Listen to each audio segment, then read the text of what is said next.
Olá, meu amigo desenrolado.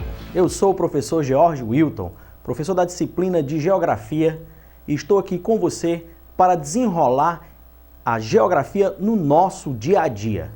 Vamos trabalhar os assuntos para que você obtenha sucesso no seu exame e principalmente para que você passe a utilizar esse contexto da geografia no nosso cotidiano, no seu cotidiano. O tema inicial é a representação espacial. Nós vamos começar com um assunto que é de grande importância, porque nós precisamos de orientação no espaço. É muito comum encontrar no dia a dia situações em que nós não conseguimos identificar a nossa localização espacial. Não só a nossa localização espacial na cidade, na sua região, como também global. E a partir desse ponto, é importante identificar os tipos de projeções cartográficas. Esse primeiro assunto que está inserido nesse nosso tema. Vamos observar aqui no quadro que as representações cartográficas, elas vão partir, em princípio, do globo. Tá? Qual a forma do globo terrestre? Você costumou aprender que a Terra ela é redonda, né? Então ela é redonda, mas não é redonda perfeita. Não esqueça que existem os movimentos que a Terra possui, como o movimento de rotação. E aí o que é que acontece? Quando você tem esse movimento de rotação, a Terra sofre um achatamento nos polos. Então, esse achatamento aqui nos polos vai fazer com que a Terra não seja redonda perfeitamente. Por isso, nós vamos dizer que a Terra ela é um corpo geóide, tá? Ela possui a sua própria forma. E aí vem, como eu vou representar essa forma geóide? É difícil você imaginar um círculo quadrado. Coloque aí, tente imaginar um círculo quadrado. Não conseguiu, né? Bom, o máximo que você deve ter chegado é imaginar um quadrado e um círculo dentro, ou um círculo e o quadrado dentro deste círculo. Nós não temos essa representação. Então, como nós vamos fazer a representação da Terra? Para isso, nós utilizamos as projeções cartográficas. A primeira grande projeção é a projeção cilíndrica. Nós vamos ter a Terra e aí, a partir desse contexto, é como se um imenso papel envolvendo o globo em forma de cilindro fizesse esta representação, tá? A primeira projeção, projeção cilíndrica. A mais conhecida, que ainda hoje nós utilizamos, a projeção cilíndrica de Mercator. Mas já sei, você deve estar pensando assim, professor, como é que eu vou representar algo teoricamente redondo, que você já definiu aí como geóide, em uma maneira plana? Vou desenrolar para você agora. Observa aqui, você tem um cilindro envolvendo a Terra. Depois nós vamos esticar este cilindro nesta representação. Observou esse rosto, né? Perfeito, né, esse rosto? Não. Professor, eu estou observando deformações na parte mais elevada e na parte mais baixa. Veja que nessa representação, nesse planisfério, tá? Eu tenho 0 grau aqui e mais acima 90 graus, tá? Então, o que é que acontece? Qual foi a forma da Terra? Geóide, teoricamente redonda. Então, se você traçar a forma curva da Terra, nós vamos ter deformações nas áreas mais elevadas. Então, eu vou puxar para cá, ó. Vamos colocar um prego aqui, ó, na Terra, um outro aqui. E aí, se eu puxar essa forma curva para cá, o que é que vai acontecer? Você vai ter deformação. Imagine o seu rosto e aí você agora vai colocar ele de maneira plana. Vamos chamar o nosso rosto de redondo e agora eu vou esticar. O que é que vai acontecer? Nós vamos ter deformações nas extremidades. Então essa é a grande característica da projeção cilíndrica. Nós vamos ter deformação nas áreas de elevadas latitudes. Um tema que nós vamos abordar, tá? Por isso que um rosto desenhado neste planisfério, ele apresenta essa deformação nas áreas extremas. Aqui a 90 graus norte e a 90 graus sul. Essa é a primeira grande característica da projeção cilíndrica de Mercator. Um cidadão chamado Gerhard Kremer elaborou essa projeção em 1569. Professor, 1569, eu estou lembrando que em 1569 nós estávamos no período da expansão marítima e comercial. Isso, a expansão marítima e comercial ela foi feita por europeus, tá? Principalmente para a área da América, portugueses e espanhóis. Então nós temos uma visão eurocêntrica em termos geopolíticos. Tínhamos que valorizar, neste período, esse posicionamento do que era a Europa. Por isso que nós temos o costume de observar no mapa a Europa bem ao centro e com um tamanho exagerado. Me liguei, professor. A Europa fica numa zona temperada, por isso que esse tamanho é elevado.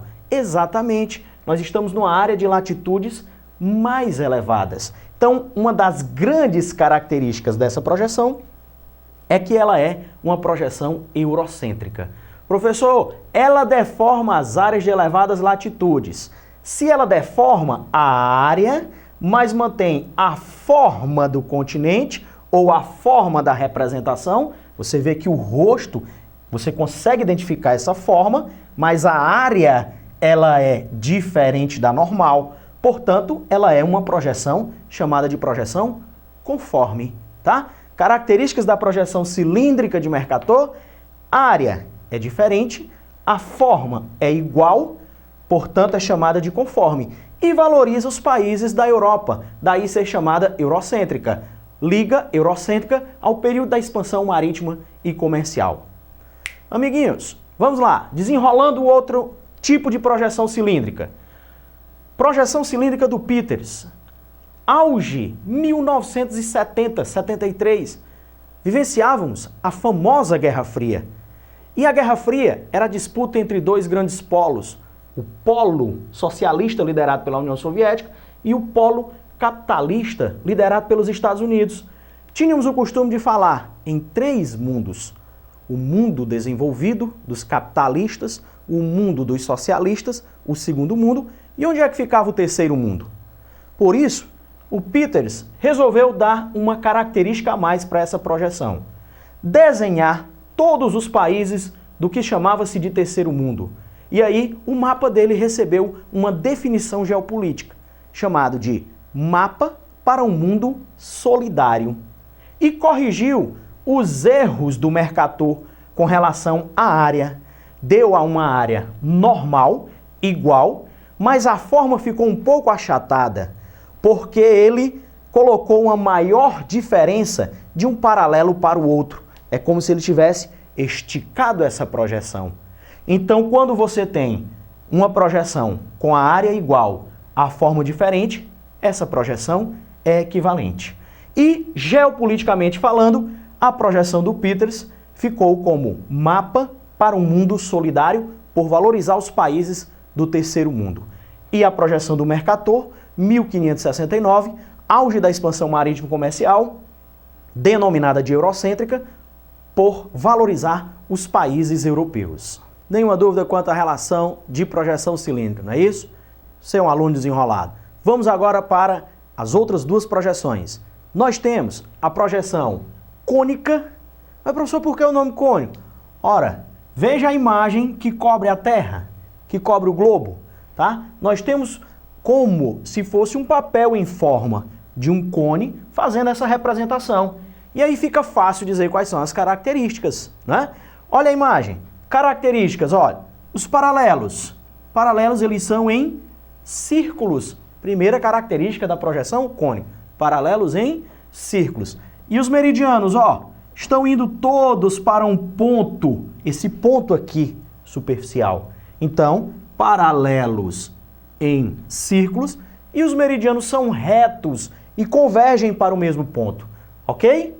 Então vamos lá. Característica da projeção cônica: paralelos em círculos e meridianos retos e convergentes, tá? Então, convergentes. Tranquilo? Pronto. Terceira projeção, projeção azimutal. Característica da projeção azimutal. Veja que você tem uma folha de papel aqui embaixo do globo, que já tem a forma geóide. Então, como é que eu vou representar essa área aqui? O nome é azimutal. Pode aparecer com o termo polar, porque ela é a ideal para representar os polos. E a característica? Os paralelos também são em círculos. E os meridianos começam num ponto e se espalham. Portanto, se eles estão se espalhando, eles são divergentes. Aqui na projeção cônica, eles são convergentes. Nessa daqui, na projeção azimutal, eles são divergentes. O aluno desenrolado está perguntando assim, ó, eu conheço essa última projeção. Conhece? Porque você conhece esse símbolo, não é? O símbolo que representa a Organização das Nações Unidas, tá? E aí, os paralelos, eles estão em círculos. E os meridianos? Retos e divergentes. Professor, eu tenho uma observação geopolítica. Por que que ao centro aparece os países desenvolvidos e nas áreas mais extremas você tem a América do Sul, a África e o continente asiático? Calma, não vá ter nenhuma conclusão precipitada. Já é motivo de muita polêmica essa representação, porque uma das características é distorcer as áreas mais extremas, do centro para as áreas mais extremas. E dentro da visão geopolítica, deixa os países desenvolvidos ao centro e na periferia deste símbolo, os países que nós chamamos subdesenvolvidos, tá? Mas lembre-se, é uma polêmica que a própria ONU desconsidera esta visão excludente de deixar os países desenvolvidos ao centro e os países do mundo subdesenvolvido na área periférica. Ok, desenrolado?